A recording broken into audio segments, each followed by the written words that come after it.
Good morning. It is 10:53 a.m. on Monday, February 18th, 2019, President's Day. But it's a holiday. Uh, I'm Christiana Ellis and I just got up. This is 5 more minutes. So, the weekend involved BosCon, which is a science fiction convention here in Boston. And as I had discussed on Friday and Saturday morning, it was my plan to head on out there. And I talked a little bit about that feeling of, uh, that anxiety feeling that comes up often for me with events like that are out of my normal routine, where I briefly kind of feel like, oh my gosh, wouldn't it just be easier to stay home or whatever? And I think that I often feel like that more for events that are not concretely planned. For example, I have a trip planned for next week where it's been on the schedule for a long time and I've, made a lot of plans and everything associated with that. And so that feels more solid. Like I know that I'm not going to change that. And so I just need, the anxiety feelings don't really come up so much with that.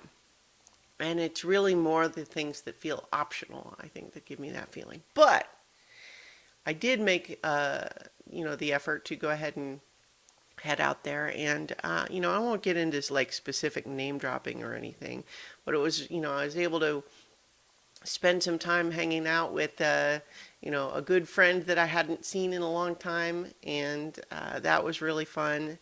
And, got to meet lots of other cool people and, sat in on some interesting panels for discussion. And one of the real benefits of the whole experience, I think, was that it left me feeling, kind of more creatively invigorated. And it was kind of like a reminder of, I used to go to a lot more cons and kind of felt that way more often. And now, I haven't been going to as many in the last couple of years, and, I miss it. So it's kind of just a reminder that maybe I need to be more proactive at doing things like that, because it does leave me feeling kind of more inspired to, to do creative work. So that was good. I, spent pretty much, like I got there, like noonish on Saturday and was there for, pretty much, like well into the evening, and then, went in, and it was a shorter day on Sunday, partly just because, I didn't have specific things that I knew I wanted to go to, or specific people that I was meeting with or anything. So I left a little earlier on Sunday, partly just because I was feeling motivated to go work on stuff. And so I did.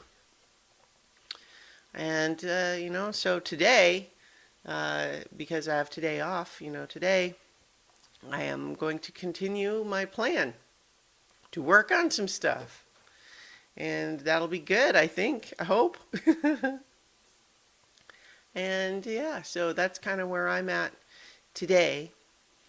I also, it snowed last night, so it's nice and pretty outside.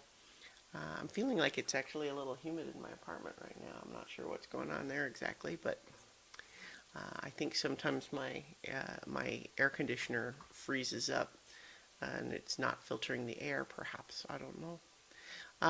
Anyway, where was I? I think the problem that I'm running into right now in terms of what to talk about is that, without wanting to just go into like, like I don't want to just be in name dropping and that sort of thing. But uh, I think one of the things, though, that did really strike me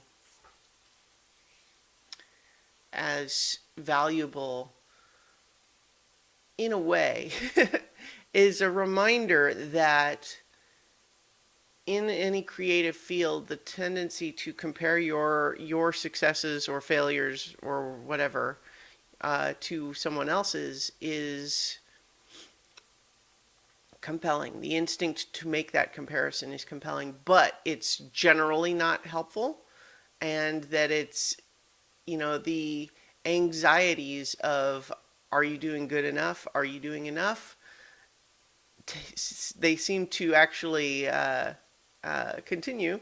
Like all of the things that, like whatever your next goal is, the thing that you say, like that's your next step. If you want to develop your professional creative career, the next thing you want to do is this. And then the thing you want to do after that is this. It's like, well, when you get to those things, you don't get to just rest on your laurels. Then you just pick your next goal and you keep going.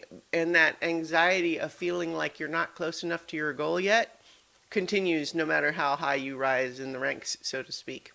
There might be some point where you're a mega bestseller where it starts to relax, but I think that by and large, that, it seems like it's an ongoing thing, and it's just a reminder that those feelings are kind of natural and not helpful, except to the extent that you use them to actually just work on your own stuff. And rather than trying to say, well, so and so has this deal and I don't, and so that means they're doing better than me. Like, that's not how it should work. Like, if you want to set a goal and say, I want to get this X, and I'm going to work towards that, that can be good, but not doing it just because someone else has it.